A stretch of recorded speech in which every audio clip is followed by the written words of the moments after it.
নমস্কার বন্ধুরা, তোমরা সবাই কেমন আছো? আশা করি সবাই খুব খুব খুব ভালো আছো। আমিও ভালো আছি। আজকে আমি নিয়ে এসেছি বেনারসে লাস্ট দিনের আমাদের পরিক্রমার ভিডিও নিয়ে। শেষের দিন আমরা ঠিক করেছিলাম যে আমরা সারনাথে যাব। তো সেদিনকেই আমাদের ফেরা ছিল বিকালবেলা। তা আমরা ভাবলাম যে সকালবেলাটা সারনাথ থেকে ঘুরে এলে ভালো হয়। সেই মতো আমরা একটা অটো বুক করে নিয়েছিলাম। অটো বুক করে আমরা সারনাথের উদ্দেশ্যে সকাল সকাল রওনা দিয়েছিলাম। এখানে আমি একটু বলে রাখি, আপনারা যারা অটো করে বা গাড়িতে করে আপনারা সারনাথে যাবেন, তারা একটু কিন্তু ভালো করে দরদাম করে নেবেন। আর এখানে আমরা যে অটোতে করে গেছিলাম, তিনি আমাদের গাইডের ব্যবস্থা করে দিয়েছিলেন। তা তিনি সব বুঝিয়ে দিচ্ছিলেন যে বুদ্ধদেব কোথায় এসেছিলেন, কোথায় তিনি ধ্যানমগ্ন হয়েছিলেন, এই সমস্ত কিছু বেশ সুন্দর বলছিলেন উনি। ভালোই লাগছিল কিন্তু শুনতে।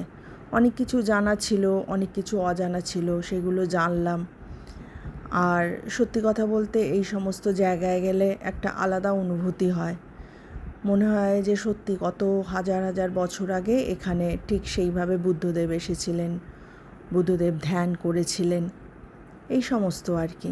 সেই জায়গাটায় গেলে উপলব্ধিটা একদম অন্যরকম হয়ে যায়।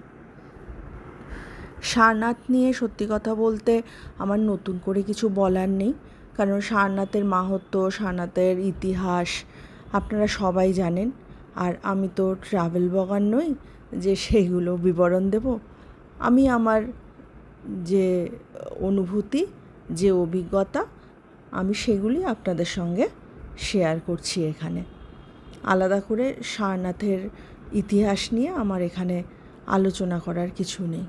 সেগুলো আপনারা যখন যাবেন নিশ্চয়ই সেগুলো জানতে পারবেন। আমি শুধু আমার বেড়ানোর জার্নিটা সেগুলো আপনাদের সামনে তুলে ধরছি। সত্যি কথা বলতে ওখানে গিয়ে একটা শান্তির পরিবেশ হয়, সেটা ভালো লাগে। একদমই অন্যরকম একদম পরিবেশ। ভাবলে অবাক লাগে যে আমাদের এই ভারতবর্ষে কত বৈচিত্র্য, কত কিছু রয়েছে। সেইটা ভাবলে সত্যি ভালো লাগে।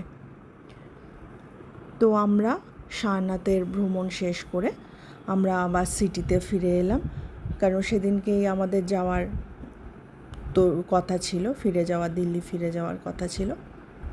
এখানে সামান্য আমরা লাঞ্চ করে নিলাম। তবে তখনও যেটা আমাদের বাকি ছিল সেটা হচ্ছে যে বেনারসের মিষ্টিটা সংগ্রহ করা।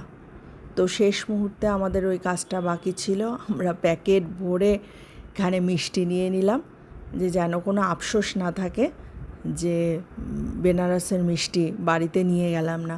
ওখানে যখন ছিলাম তখন অবশ্যই মিষ্টি খেয়েছি, কিন্তু বাড়িতে নিয়ে গিয়ে খাওয়ার মজাই আলাদা।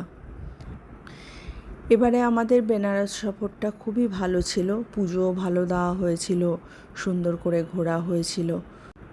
আর এই যে পরের দিন ব্রেকফাস্টে ম্যাগির সঙ্গে বেনারসের মিষ্টি খাচ্ছি। টাটা।